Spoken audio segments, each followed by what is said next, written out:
Welcome to the Local Pundit. I'm Josh Anthony. This is your Wrexham reaction for the Bristol Street Motors Trophy Group Stage EFL Cup. Here we go. Wrexham beat Port Vale 2-1 under the lights yesterday at the Racecourse Ground. Fantastic win. Parkinson, made 11 changes, which is great. Like I said, under the lights at the Racecourse, 7,870, 673 away. It's the second lowest of the season, but it's also the second highest in the competition. Tuesday night, understand people can't get out there, but it was a good watch. I got to see the extended highlights and watch in and out of the game. Unfortunately, I couldn't watch all of it live, but it happens on a Tuesday. Other commitments. But like I said, love to have our Wrexham reaction. Talk about it. Looks like a veil of two halves or a tale of two halves. So we top of the group with 9 points. Wrexham have lost just one of their last 15 games in all competitions, unbeaten run in 10. That's fantastic. But they're onto the group stage, and Parkinson has him going. Sorry, I got some. I don't know if you can hear that. There sounds some sirens there. But yeah, so Parkinson makes 11 changes yesterday. He starts with McNicholas in goal, James, Cleworth, Boyle, Hassana, McClean, Young, Davies, Waters, and Bickerstaff. So made a full change, a full side, which is great. Give us some other people some opportunity to get on there. Also, Dan Davies made his first professional start in the Red Dragons uniform. So congratulations to him. Good to see that. Really good to see that. But yeah, let's get into it a little bit. I'll talk about the first half, a little bit of KG. Everything was trying to get going there from what I saw. The Port Vale eventually broke the deadlock. 31 minutes in capitalizing on some uncharacteristic mistakes from the Dragons. The Red Dragons, they were a little bit sloppy with the ball. Galvin Massey made a smart run down the right, breaking past the Wrexham back line before cutting the ball back to Josh Thomas. So, that was the report. So I was reading that there. But, so down 1-0, 31 minutes in. I saw, like I said, a couple more chances going into the second half. Going into the second half, 60 minutes in, Parkinson's like, all right, I've seen enough. Let's get back into it. And I like this about Parkinson. He wants to compete. He wants to go. This is Wrexham reached the last 32 of this when the last time they made it was in 2005. So he wants to go for it. And a good cup run is great. Builds camaraderie. Gets people in the stands. Keeps them going. Gives other people opportunity to play. Awesome. And I'm really liking that. But 60 minutes in, he's like, okay, I've seen enough. And let's make some changes. So he makes 3 big changes. Brings on James Jones, Paul Mullin, and James McClean on that hour mark, and that was it. Really, initially they started making an impact right away, which is great. You expect that with James McClean and Mullin coming on, and James Jones. So fantastic. 10 minutes later, McClean crosses the ball in to Mullin, and he does what he does best. He smashes the ball in. I thought McClean was fantastic when he came on. Really powerful, really strong. Shows his aggression. Just needs a little bit of space out there to get that ball in. 83rd minute, it was settled. McClean settled in with his first goal. Had a cross come in from Luke Jones, a whipped cross. Bang, header right in.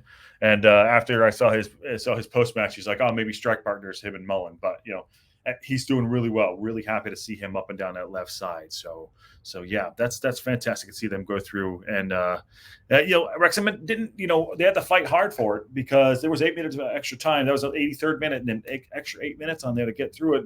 Although Port Vale did make some changes, but I gotta say, even though they gave up the goal, they really didn't have a glove on us. It was a hard-fought game, but I never really felt, from watching the match and the highlights and everything, that it was really ever going to not go that way, even though, we went down, 1-0 in the first half after 31 minutes. But this team has fight, has battle, and that's what this is about. And that's why we're going to continue to fight on. And that's why we've only lost one match in the last 15, and we're cooking. Although we have some injuries, we're still cooking. And I think people need to step up. I really like Hosanna on that right side too. I think he thought he played really well. So for him to come into that, maybe you can start getting some more matches because we do have some injuries on that right side with Mendy covering and Barnett. So we'll see if that's a possibility. So that said, we have a match on the weekend against Gillingham. That is at 7 a.m. PST regular time. And check it out. The match this weekend kicks off at 7 a.m. So it kicks off at 3 o'clock kickoff in the UK GMT. So we'll have that. We're going to have our watch along as we do. We'll do a preview as well. What is it, Tuesday? Probably put a preview out on Wednesday night. On Friday night. Was thinking of also doing a call-in while we do that. I don't know if anyone's interested in that. Might put a call in. What we're gonna do, I think it was kind of cool. Last watch along, we did a call in for halftime. So I'm gonna keep that up. We'll have people. I'll put the link in the chat and have people come on and see what they think. So yeah, Friday night we're gonna do we do a preview for the Gillingham game. For that's coming on Saturday, and that is home, by the way. That's a home match at the racecourse ground. And then during the match, when I watch along, we'll do a half during the halftime. We'll have people call in, which I thought was pretty cool. So we had Jason call in last time. So thank you, Jason. Call in this time again. So that's that. Also want to do a little COP update, which is unfortunate. We had some news come down about the COP. Obviously, they're trying to rebuild the COP. And some unfortunate news came down. I think it was yesterday or the day before, that the bid to open a new COP stand to a full capacity has been refused by the council. So a decision has been made by the Wrexham Council on the club's application to planning conditions, which they planned 5,500 seats, and they're only going to limit it to 4,900. So that's unfortunate. The conditions were restricted to 4,900 because impact on potential river pollution. That is, a pollution. I understand it. I know everyone's probably disappointed. I don't know if there's an appeal process, but sometimes these things you get knocked back, but it does look like it's still going forward. If it's not 5,500, maybe it's 4,900. Still, this is going to keep going on and on. But this is what happens. Local democracy fights through, and maybe there is an appeal process. I'm not sure about that, but that's it happens. So it has to do with issues of phosphate in Natural Resources of Wales issue of phosphate. So it happened. The council spoke and they got rejected. They got knocked back. So that is happening. But like I said, unfortunate, but still, let's build that COP. Let's get it in. It's 4,900 is more than they had, more than they have now. So I'd like to get that built and up and running. And I don't know what'll happen next, but it happened. So, all right, that is your Wrexham reaction for the Bristol Street Motors Trophy.